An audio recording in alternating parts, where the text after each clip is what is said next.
I wanted to upgrade the wooden interior door panels of Wilson with some Westy blue-plaid inserts. And in this episode, I'll tell you how I did it and how I messed up.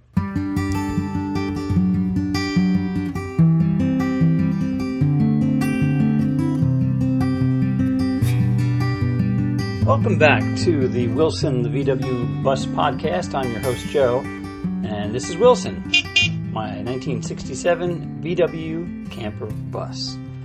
As you should remember by now, Wilson is a homebrew camper, meaning that he was never born as a camper bus.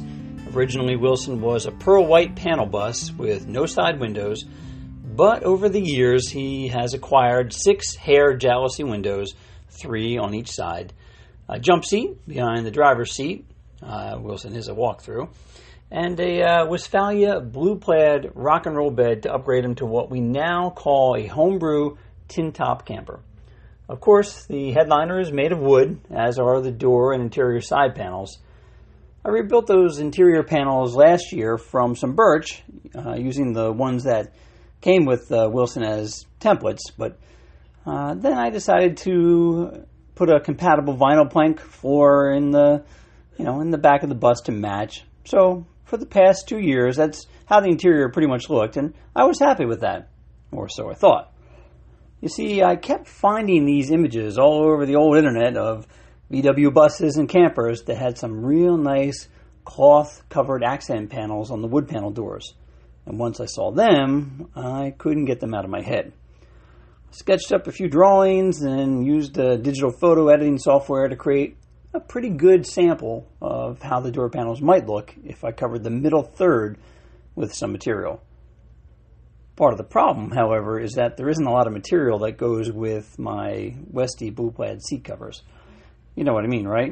How do you match plaid? Well, I was going to have to order some of the Westy blue-plaid material from Germany and use that material for this project. Now, it is readily available from a few sources, but it isn't exactly cheap. Oh well, here we go, ordering more stuff again. So, I've done a few interior projects before. I'm not a pro. And as you remember, I even purchased a new heavy-duty Singer sewing machine to create the interior bus curtains and the side awning for Wilson last year. For this project, however, I was planning on creating the cloth-covered accent panels out of some thin 1/16 of an inch ABS plastic sheets, which I could then glue onto the door panels after I've covered them with the Westy plaid. Or maybe even use some screws to put those finished panels onto the doors. It sounds easy enough. I mean, I'm kind of making this up as I go along. Well, while the plaid was on the way, I started to look for the ABS sheets because those I could not source locally from anywhere directly, so I had to order them online. Amazon ended up having the best deal, exactly what I need, and I think I actually paid more for shipping than I did the actual ABS sheets. Well, once those ABS sheets arrived, I headed out to the garage with all the materials and grabbed a tape measure and started mocking up these accent panels. Now, how big should I make these things, I thought.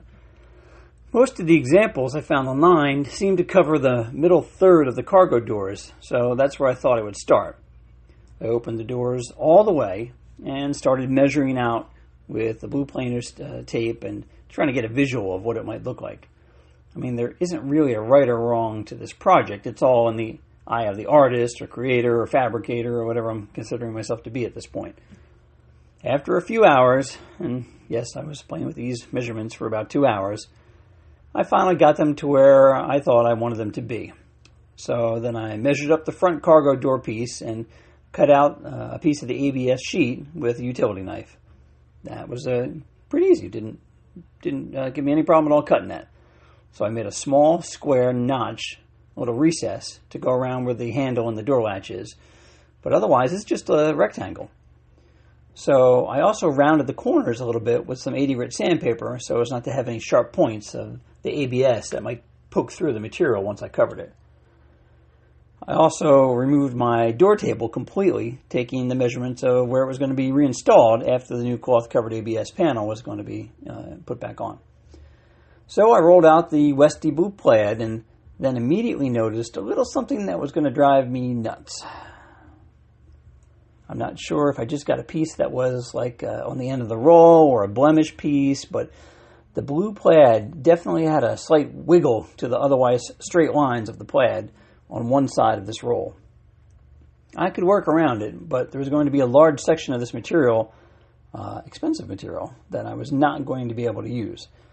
When I found the best part of the plaid, I laid out the ABS panel on top, and then I cut about 3 inches more than the overall piece, so I had something to wrap around the edges. I lined up one of the patterns of the plaid so that the top of the panel would look very straight, and then I folded that material to fit. I noticed that the folds were holding quite well, so I thought, let's see if a little warm ironing will help out here. Well, that was a good call, because the plaid has a black rubber-like backing material on it that was very happy to keep a crease when I put a warm iron to it. So it's now time to spray up the 3M high-strength 90 adhesive onto the back of the plaid and the front of the ABS and give them a few minutes to tack up, and then just push them together, and they're permanently stuck. Well, it was much easier now that I had the nice crisp iron fold at the top to line everything up, and with a couple of shots of that 90 adhesive on the pieces that wrapped around the edges to the back, the first panel was complete. I held that piece up to the front cargo door, and it fit perfectly. So I used the blue painter's tape to tape it up to the door and secure it, and then I masked off the top and the bottom edges on the wooden door so as I knew where to lay out the glue for the door. So gluing the cloth panels with the ABS onto the door, I was going to use something a little bit more heavy duty. So I chose a tube of Liquid Nails Fuse-It Max, because I had tested this out the previous day before I started this project with a little sample piece, a little piece of ABS, a piece of the plaid, and a little piece of the birch. And once I glued these together, I could not pull these things apart after letting them set up overnight. So I knew this was the stuff to use. So with a generous amount of glue, I put my first accessory panel on, added the door table back on top of everything, and put the handle back on the front cargo door. All done, piece of cake, and the rear door would be a similar size with only a round hole for that door handle, so because the rear door doesn't have a latch mechanism, I'm sure as you know, that I needed to work around with the front cargo door. So this was going to be a piece of cake, I thought.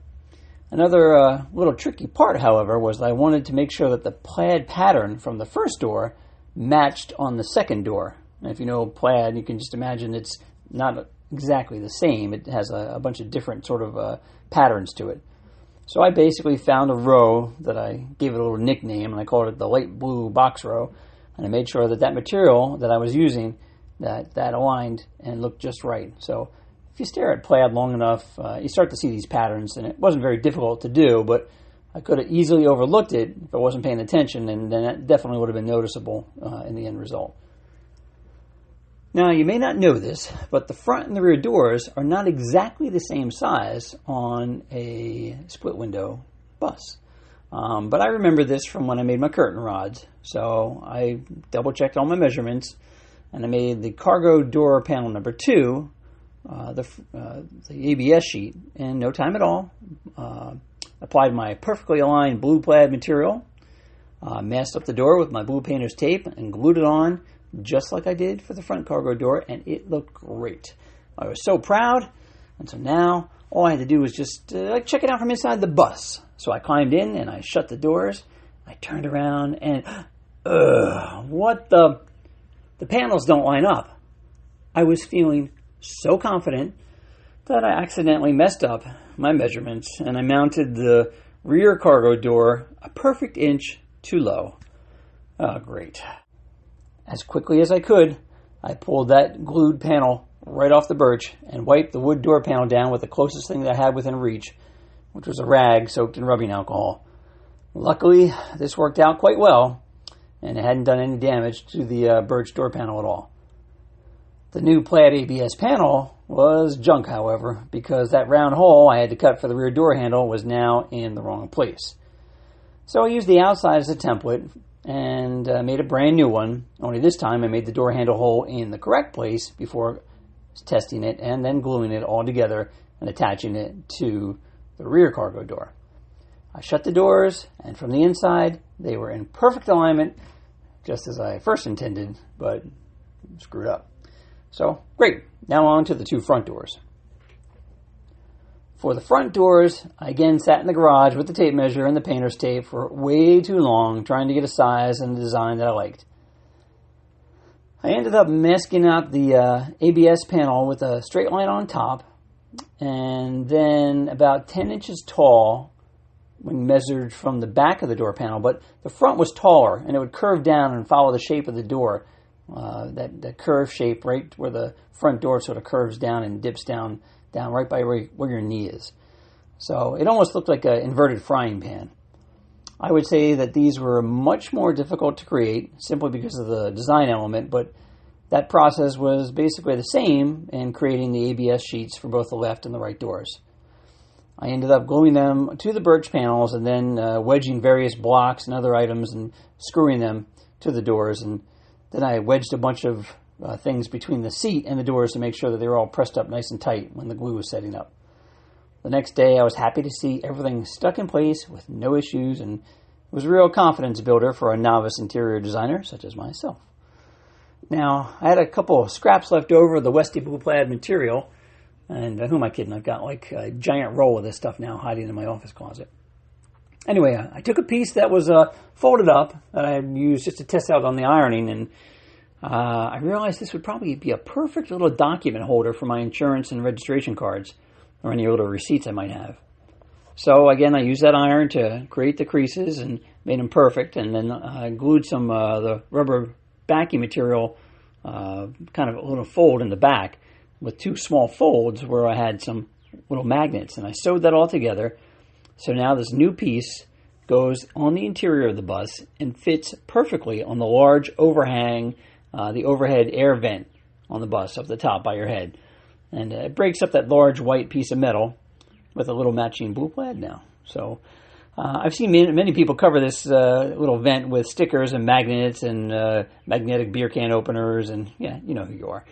So in total, I probably spent about $100 to create all of my Westy blue plaid accent panels in about a weekend of my time. Wilson is a custom, so I have the option to create personal touches and do what I like to him. It's not like I'm going to return him back to a stock pearl white panel bus. I mean, what would be the point of that? If you'd like to see what the new interior panels look like, head on over to my Instagram page at Wilson the VW Bus. Thanks for tuning in again, and I'll talk to you next time.